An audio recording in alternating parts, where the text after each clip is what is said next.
বাংলাদেশে বর্তমানে ডক্টর মোহাম্মদ ইউনূস যে সরকার গঠন করেছে, সেই সরকার আমাদের জাতীয় সঙ্গীতকে পরিবর্তনের চেষ্টা চালাচ্ছে।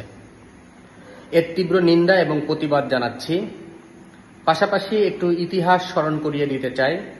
1975 সালের 15ই আগস্ট আমাদের জাতির পিতা বঙ্গবন্ধু শেখ মুজিবুর রহমানকে সপরিবারে হত্যার পরে খন্দকার মোশতাকও এই দেশের জাতীয় সঙ্গীতকে পরিবর্তন করার চেষ্টা করেছিল, বাংলাদেশকে ইসলামিক রাষ্ট্রে পরিণত করার চেষ্টা করেছিল এবং পাকিস্তানের সাথে কনফেডারেশন করার চেষ্টা করেছিল।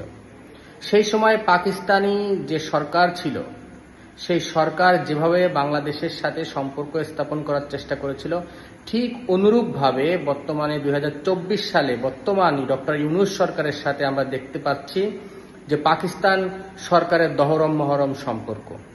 এবং আপনারা দেখেছেন যে একজন নাটকবাজ যে ডক্টর মোহাম্মদ ইউনূসের ইশারায় যে লন্ডনে ছিল, লন্ডনে আত্মগোপন থাকা অবস্থায় যখন 5 আগস্ট শেখ হাসিনার সরকারের পতন ঘটল, এই ব্রিগেডিয়ার আজমই তিনি দেশে আসলেন। দেশে আসার পরে আয়নাঘর নামক নাটক করলেন এবং আপনারা দেখেছেন যে তিনি কিভাবে গামছা নাটক করেছে, গামছাটি দেখিয়েছে এবং 8 বছর নাকি ওই গামছা দিয়ে চোখের জল মুছেছে। কত বড় নাটকবাজ! এই রাজাকারের সন্তান, তার কত বড় স্পর্ধা, সে বাংলাদেশের জাতীয় সঙ্গীতকে পরিবর্তন করতে চায়। এটা আসলে তার মুখের কথা না, এটা হচ্ছে ডক্টর মোহাম্মদ ইউনূসের মুখের কথা। এবং ইউনূস 1971 সালে মহান মুক্তিযুদ্ধের সময় তার বয়স ছিল 30 বছর, কিন্তু সে যুদ্ধে যায়নি, সে মার্কিন যুক্তরাষ্ট্রের তাবেদারি করেছে, তাদের সে এজেন্ট হয়েছিল ওই সময়। এবং এই ডক্টর মোহাম্মদ ইউনূস এখন যে তার ভূমিকা, সে হচ্ছে বাংলাদেশের সব থেকে বড় রাজাকার।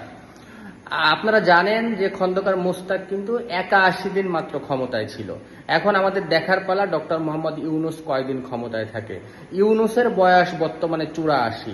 ইউনূস হয়তোবা সে মৃত্যুবরণ করবে, স্বাভাবিক নিয়মে মৃত্যুবরণ করবে, কিন্তু বাংলাদেশের একজন স্বাধীনতাকামী নাগরিক হিসেবে আমি বলতে চাচ্ছি, ডক্টর ইউনূস যদি বাংলাদেশে মৃত্যুবরণ করে, তার কবর যদি বাংলাদেশে হয়, তাহলে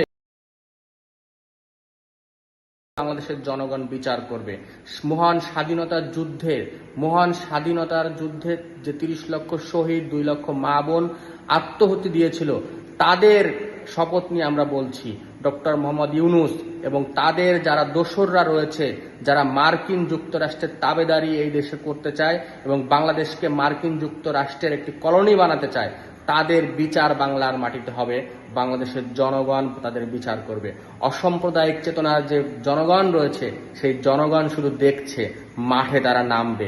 জাতীয় সঙ্গীত এবং বাংলাদেশের মূল যে বিষয়গুলো, সেই বিষয়গুলোতে হাত দিলে ওই হাত থাকবে না। সবাইকে ধন্যবাদ। জয় বাংলা, জয় বঙ্গবন্ধু, জয় হোক দেশরত্ন শেখ হাসিনার।